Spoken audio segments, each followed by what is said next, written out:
Where the return of humanity, unstoppable across the galaxy. Grand Admiral Vex of the Galactic Council stood at the massive viewport of the Council's orbital headquarters, his 4 eyes fixed on the holographic display showing reports from across the galaxy. The typically stoic military leader's gray skin had paled to an almost white hue, a sign of extreme distress among his species. "They've taken the Arcturus system," he announced to the assembled council representatives. "That makes 17 systems in just 40 days. The council chamber fell silent. Arcturus had been one of their most heavily fortified military outposts, defended by over 300 warships and automated defense platforms. Reports indicated it had fallen in less than 6 hours. "How is this possible?" asked High Chancellor Lorne, her crystalline form shimmering with anxiety. "Humanity was contained, their homeworld destroyed, their colonies neutralized. We confirmed their extinction 2 centuries ago." Science Director Mira, her tentacles nervously intertwining, manipulated the holographic display to show the first images they had received of the human resurgence. The vessels were unlike anything seen before, massive midnight black ships that seemed to absorb light rather than reflect it. Their designs were angular and predatory, bearing no resemblance to the utilitarian craft humans had used before. Their supposed extinction. "Our understanding was flawed," Mira explained. "When we detected the quantum detonation in the Sol system, we assumed it was the humans destroying themselves in their civil war. Instead, evidence suggests it was a deliberate act, a way to mask their departure from this region of space." Military strategist Dorn, his exoskeleton clicking with agitation, stepped forward. "What we're facing isn't just humanity returned. It's humanity transformed. Their technology now exceeds our most advanced systems by orders of magnitude. Their tactics demonstrate a unity of purpose we've never witnessed from them before." The representatives of 50 species looked on in growing horror as Dorn displayed tactical data from the recent battles. Council fleets, previously considered the most powerful in the known galaxy, being systematically dismantled by human forces that seem to anticipate every countermeasure. "These humans call themselves the Ascended," Admiral Vex continued.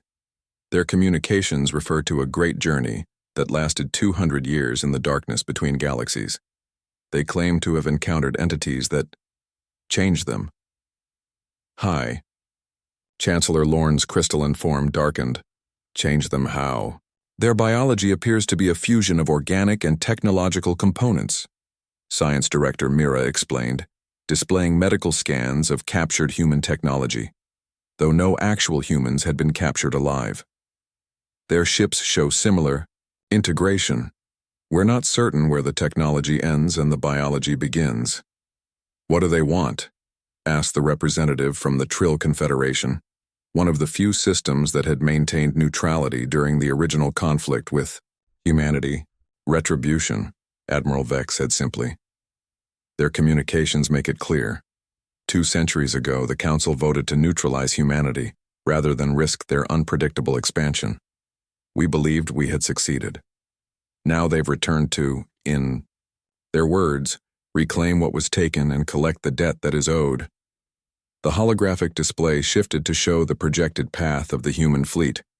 Like an unstoppable tide, they were methodically moving through Council space, focusing primarily on military installations and government centers rather than civilian populations. "Their restraint is calculated," military strategist Dorn observed. "They're dismantling our ability to resist without creating unnecessary enemies. Many conquered worlds report that civilian infrastructure remains largely intact. Some populations are even welcoming them as liberators from Council rule." "What options do we have?" the High Chancellor asked, her voice barely audible. Admiral Vex's expression was grim. "Militarily, none. Our most advanced weaponry is ineffective against their defensive systems. Their ships move through our blockades as if they weren't there. They've developed some form of propulsion that allows them to appear and disappear at will, without any detectable energy signature." "Negotiation, then," suggested the Trill representative. "We've attempted communication," Admiral Vex replied. "They respond only with one message. The time for words has passed. Actions have consequences. The council chamber's atmosphere grew heavier with each passing moment. For millennia, the Galactic Council had maintained order through its technological and military superiority. Now, faced with an enemy that outmatched them in every way, they found themselves without recourse. There is one possibility. Science, Director Mira said hesitantly. Our deep space monitoring stations detected an unusual energy signature at the edge of the Andromeda Galaxy shortly before the humans reappeared. It may be the source of their transformation.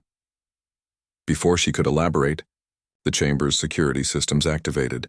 Armored barriers began descending over the viewports as alarms blared throughout the station. "What's happening?"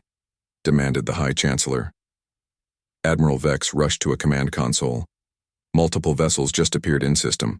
They bypassed all our early warning systems. How?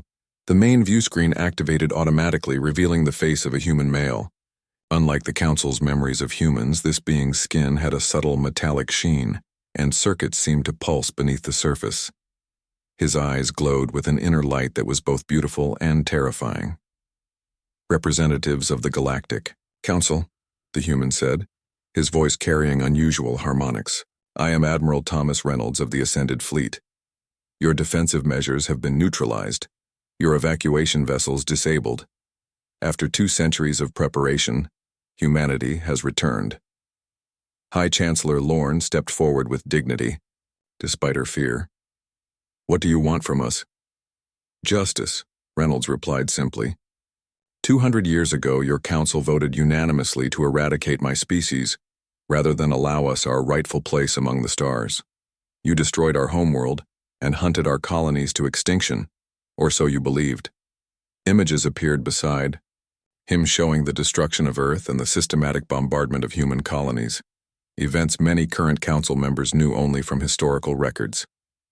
"Some of us escaped," Reynolds continued. "We journeyed into the dark between galaxies, unified by a single purpose, survival. There we encountered beings beyond your comprehension. They offered us a choice, extinction or transformation. We chose to evolve." Admiral Vex found his voice. "And now you've returned for revenge." "Not revenge," Reynolds corrected. "Reclamation. The galaxy denied to us will now become our home once more. Your council will be disbanded, your military assets seized, your technologies adapted to serve humanity's new purpose." "And if we resist?" asked military strategist Dorn. For the first time, Admiral Reynolds smiled, an expression that sent chills through every being in the council chamber. "You've already tried resistance. How has that worked for you?" The transmission ended, leaving the council in stunned silence. Outside, through the few viewports not yet sealed, they could see the human fleet materializing around the station, massive vessels that dwarfed even the council's largest dreadnoughts. 2 centuries ago, we made a choice based on fear, the High Chancellor said quietly. "We saw humanity's potential and chose extermination rather than cooperation. Now we face the consequences of that decision." As the first human boarding parties bypassed the station's supposedly impenetrable defenses, Admiral Vex realized the irony of their situation. The Council had feared humanity's unpredictable nature and potential for violence. In attempting to prevent a possible threat, they had created something far worse: humanity unified, transformed, and returning with technologies beyond comprehension. The humans were no longer the primitive species the Council had tried to eradicate. They had become something new, something unstoppable. Humanity had not just returned, they had ascended.